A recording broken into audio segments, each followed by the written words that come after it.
Welcome to another vlog. और मैं हूँ इस वक्त अहमदाबाद में और आज मैं निकला हूँ अहमदाबाद के लोकल साइट सीइंग के लिए। वैसे तो अगर मैं मॉर्निंग में जल्दी आ गया होता है यहाँ पर, तो यहाँ से गांधी आश्रम से जो है एक बस मिलती है, हॉप ऑफ बस है वो गुजरात टूरिज्म की, जो अहमदाबाद लोकल साइट सीइंग के लिए गुजरात टूरिज्म ने शुरू करी है। अब क्योंकि राजधानी का टाइम यहाँ पे लगभग 8 बजे का था, 8:40 तक आई थी, तो उस वजह से थोड़ा प्लान गड़बड़ हो गया। तो मैं अलग से बसेस चेंज करके जो है लोकल साइट सीइंग घूमने वाला हूँ। तो सबसे पहले मैं यहाँ से जा रहा हूँ गांधी आश्रम, जिसके लिए मैंने ये BRTS की टिकट ले ली है। ये मुझे 10 रुपये की टिकट दी है। बस नंबर यहाँ से मुझे 2 नंबर और 7 नंबर यहाँ अहमदाबाद रेलवे स्टेशन के पास से जाती है। BRTS के स्टेशन से वो आपको जूनागढ़ से उतारेगी और वहाँ से हार्डली पैदल भी आप जा सकते हो, या 10 रुपये ऑटो दे के आप गांधी आश्रम जा सकते हो। तो बस आ जाती है, उसका गांधी आश्रम चलते हैं और फिर आपको बाकी सारी चीज़ें मैं डिटेल में बताता रहूँगा। BRTS की जो है 10 रुपये की टिकट है, ये AC में भी चल सकती है और नॉन AC में भी। जैसे अपने दिल्ली में अलग प्राइस होता है, AC बस का अलग, नॉन AC का अलग। यहाँ ये चीज़ नहीं है अहमदाबाद में। ये चीज़ मुझे बहुत सही लगी गुजरात टूरिज्म की, कि जो 10 रुपये की टिकट है, इसमें आप AC बस में भी जा सकते हो और नॉन AC, दोनों में से किसी भी बस में आप जा सकते हो। और ये आ गई है GSRTC की AC बस, इसमें हम जाने वाले हैं ये टिकट के साथ।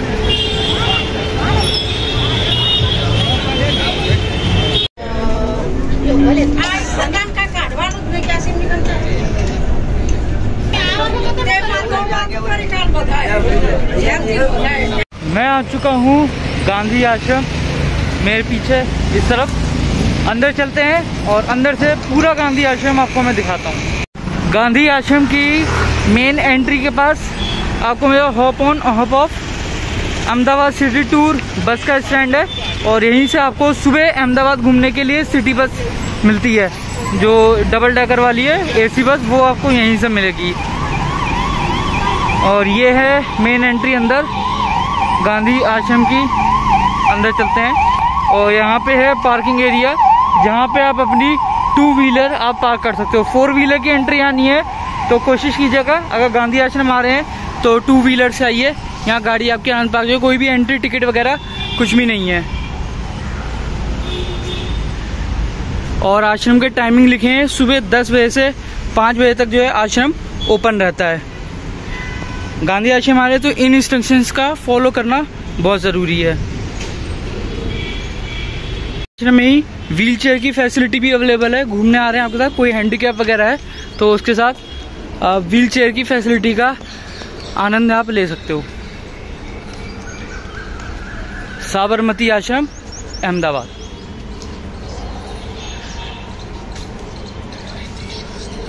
गांधी आश्रम का साइड मैप है, इस साइड मैप को फॉलो करके आप पूरा गांधी आश्रम आप घूम सकते हो।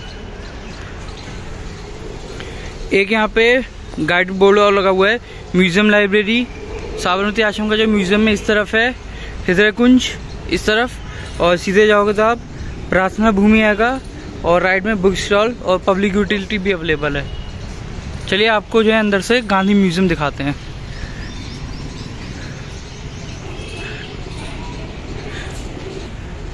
साबरमती आश्रम के अंदर आप महात्मा गांधी का पूरा हिस्ट्री आप देख सकते हो।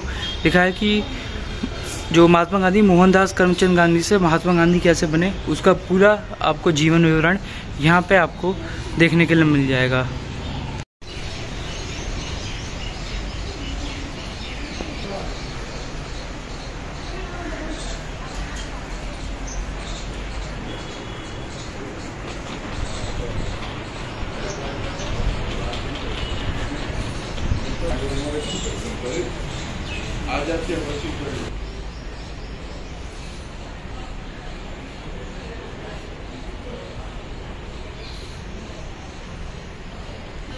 साथ ही यहाँ पे आपको पढ़ने को मिलेगा, इंडिया में गांधी जी ने जो अपना पहला आश्रम स्थापित किया था वो था 25 मई 1915 को अहमदाबाद के कोचरब में।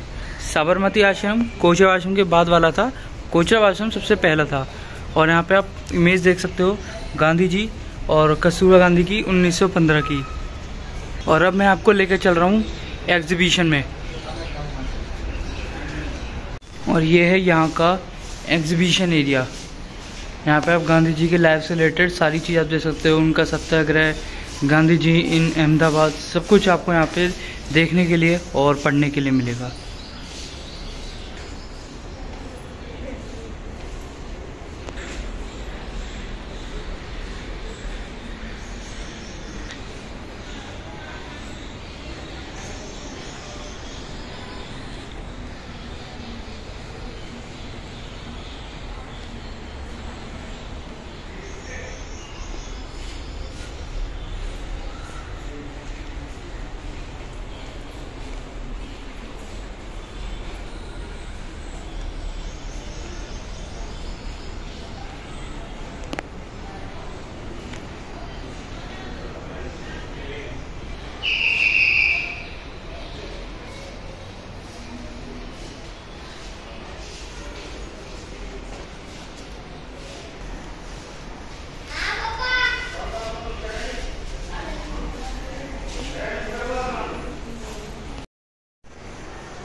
आज़ादी से पहले का सेल मेमो कैसा होता था वो भी आप यहाँ पे आप देख सकते हो।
यहाँ पे आपको इमेज पोर्ट्रेट भी पूरा देखने के लिए मिलेगा।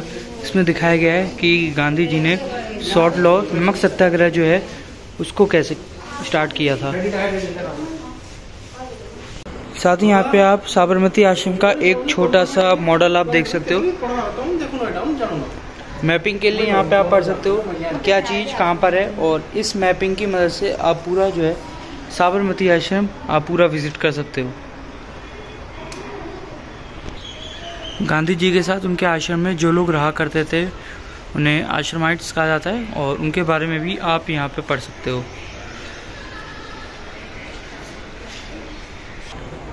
कुछ आश्रमाइट्स की फ़ोटो आप यहाँ भी आप देख सकते हो। अभी हम चल रहे हैं हृदय कुंज, विनोबा कुटीर और मीरा कुटीर की तरफ। जो सामने की तरफ है। सबसे पहले आया हूँ मैं हृदय कुंज। अंदर जाने के लिए जूते चप्पल आपको यहाँ उतारने हैं, उसके बाद आप अंदर जा सकते हैं।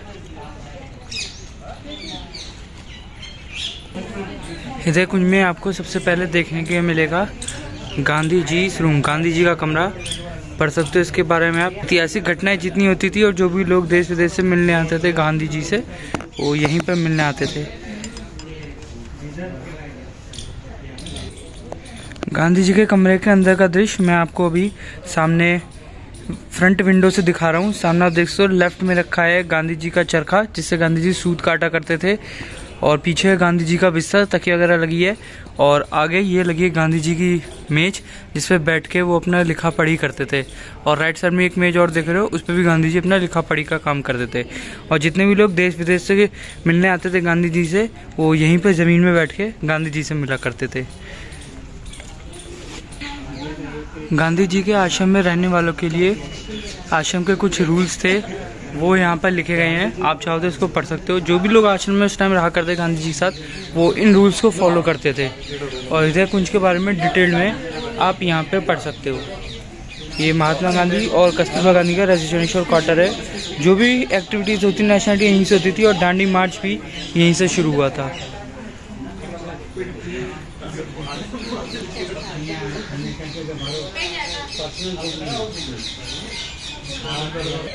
चलिए अंदर चल के आपको अंदर से पूरा हृदय कुंज दिखाते हैं। ये भी हम आ चुके हैं हृदय कुंज के और अंदर, और ये है सामने कस्तूरबा गांधी जी का कमरा। ये वो कमरा है जिसमें कस्तूरबा गांधी जी रहा करती थी। पीछे से वेंटिलेशन के लिए प्रॉपर विंडो है जहाँ से पूरा आश्रम वहाँ का पूरा दिखता है, और पीछे सामने साबरमती नदी। और यहाँ पे एक छोटी सी कमरे के अंदर अलमारी भी है जिसमें कस्तूरबा गांधी जी का सामान वगैरह रखा रहता था उस टाइम। जो भी यहाँ बिस्तर वगैरह होता था, वो सारी चीज़ें अभी आपको देखने मिलेगी। पूरा कमरा आप सिर्फ देख सकते हो। साथ में ही है यहाँ पर गेस्ट रूम। गांधी जी से मिलने जो भी मेहमान आया करते थे, उन लोगों के ठहरने के लिए यहाँ पे एक अलग कमरा बनाया गया था इस तरीके से। तो देश विदेश से जो भी मेहमान आते थे, वे सभी इसी कमरे में रुकते थे। यहीं पे आप पढ़ सकते हो कि महात्मा गांधी मोहन से महात्मा कैसे बने। 1869 को गुजरात के पोरबंदर में उनका जन्म हुआ। 1870 में उन्होंने अपनी एजुकेशन ली राजकोट के प्राइमरी स्कूल में, तब उनकी एज 7 थी। उसके बाद धीरे धीरे साल बीतते गए, और ये गांधी जी का पूरा जीवन रहा है, जिसमें लास्ट 1948 में आकर 79 की एज के बाद गांधी जी की जो है डेथ हुई। तो यहाँ पे पूरा जो है जीवन चरित्र गांधी जी का लिखा है। पूरा किस तरीके से उनका जीवन बीता, वो आप यहाँ पे आके आप पढ़ सकते हो।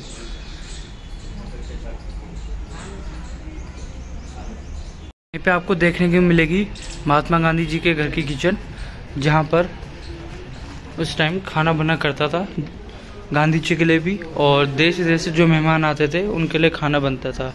यहाँ तो आप देख रहे हो, यहाँ गड्ढे बने हुए, इसके ऊपर चूल्हा जलता था, और नीचे यहाँ पे आग लगाने के लिए सिस्टम था।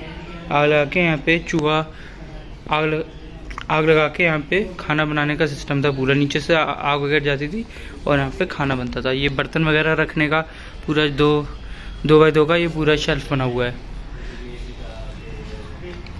और ये हैं उस टाइम के बर्तन जो खाने में यूज़ हुआ करते थे। ये बाउल वगैरह हो गए, सब्जी वगैरह रखने के लिए इस टाइप के बाउल होते थे। ये यरवड़ा जेल में जो गांधी जी का गिलास था जिसमें पानी वगैरह पीते थे, ये वो आपको देखने मिलेगा। पत्थर की प्लेट, ये गांधी जी का चश्मा, ये गांधी जी की चप्पल, और ये चम्मच, छुरी, कांटा, हसिया वसिया सब आपको यहाँ देखने के लिए मिलेगा जो उस टाइम यूज़ हुआ करता था।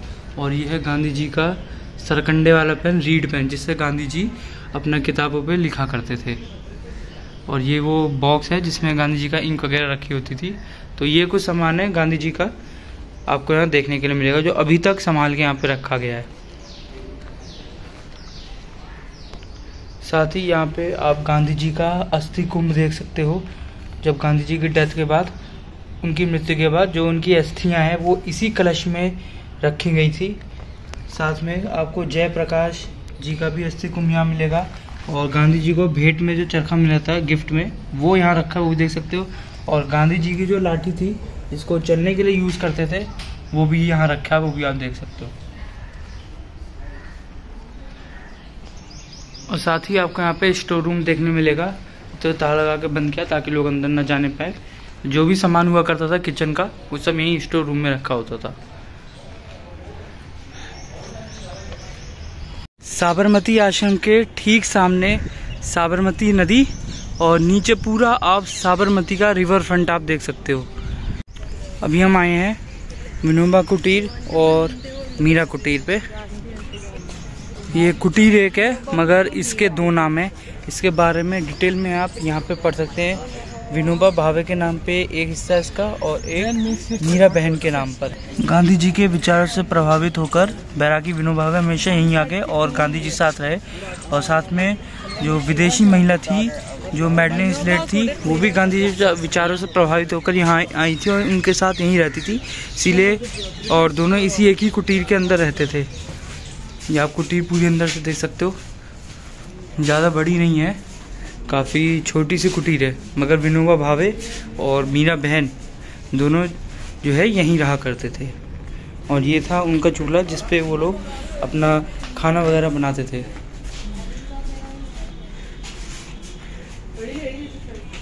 विनोबा भावे के बारे में आप डिटेल में पढ़ना चाहते हो, कुटीर के अंदर उनके बारे में सारी चीज़ें डिटेल में लिखी है, आप यहाँ पर अच्छे से पढ़ सकते हो। मीरा बहन के बारे में पढ़ने के लिए भी आप यहाँ पे पढ़ सकते हो, यहाँ पे उनके बारे में सारी चीज़ें लिखी है। तो इस कुटीर के दो हिस्से थे, जो ये वाला हिस्सा था इधर विनोबा भावे रहते थे और इस वाले हिस्से में मीरा बहन रहती थी।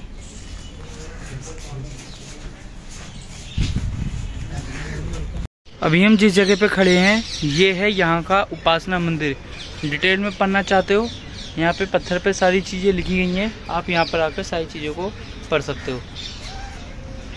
और यही वो प्रार्थना भूमि है जहाँ पे आश्रम में रहने वाले आश्रमवासी सुबह और शाम दोनों टाइम प्रार्थना किया करते थे।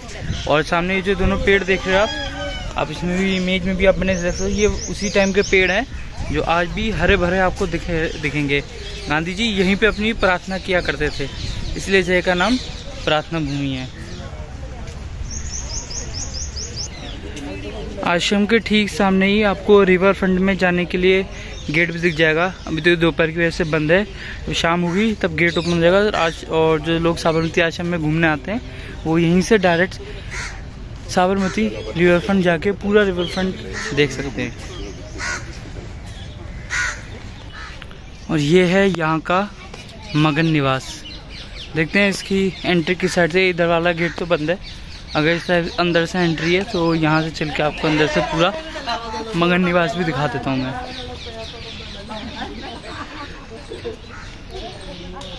मगन निवास में अंदर जाने के लिए आपको जूते चप्पल सबसे पहले यहाँ बाहर उतारने पड़ेंगे और इसके बाद में आप अंदर मगन निवास आ सकते हो। यहाँ पे लिखा हुआ है किसी भी चरखे को, चित्र, पैनल को ना छुए, उन सब चीज़ों को छूना वर्जित है। और ये मगन निवास मगनलाल गांधी का निवास था, इसलिए इसे इसका नाम मगन निवास रखा गया है। और ये है यहाँ पे चरखा, यहाँ पे जैसे सामने लिखा भी है चरखा use by Kamlam Majhi to spin the finest yarn 1924 में सबसे।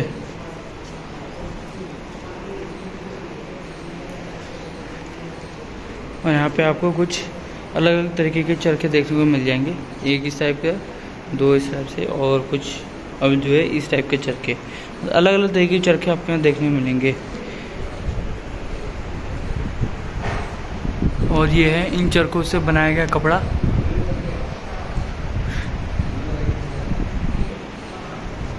काफ़ी तरह तरह के अलग अलग किस्म के चरखे आप यहाँ पे देख सकते हो, हर तरह का आपको चरखा यहाँ पे देखने को मिलेगा और हर एक चरखे के अलग अलग नाम भी हैं। तो अगर साबरमती आश्रम आ रहे हैं, मगन निवास एक बार जरूर आइए, यहाँ पे आपको काफ़ी सारी चीज़ें देखने को मिलेंगी। अब जैसे आंध्र खंड चरखा है तो ये नाम से ऐसा लग रहा है जैसे आंध्र प्रदेश का होगा। और आंध्र प्रदेश का ये लिखा हुआ है, आंध्र प्रदेश इस तरह के बड़े व्यवसाय के पारंपरिक चरखे चलते हैं। तो अभी भी इस तरह के चरखे जो है आंध्र प्रदेश के विलेज एरिया में आपको देखने को मिल जाएंगे। और हर एक तरह के चरखे से जिस तरह के कपड़े बनाए गए हैं वो सारे आपको यहाँ देखने के लिए मिलेंगे। देखिए कुछ अलग अलग तरह के चरखे आपको यहाँ भी देखने के लिए मिलेंगे। और ये सब जो है ये सब मशीन वाले चरखे आपको देखने को मिल जाएंगे, लोहे वाले, और बाकी सब आपको लकड़ी के चरखे देखने को मिलेंगे। और एक चरखा ये भी आपको देखने को मिल जाएगा। पहले तो इस टाइप का होता था, लेकिन अब आज के टाइम में इस चरखे इसी तरह के आपको बड़े बड़े चरखे भी बहुत बड़े बड़े कारखानों में, फैक्ट्रीज वगैरह में देखने को मिलेंगे।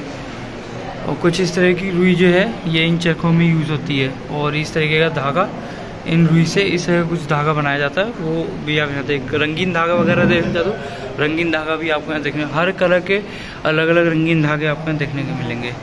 और ये उस टाइम की किचन हुआ करती थी मगन निवास में, जिसपे खाना वगैरह बनता था।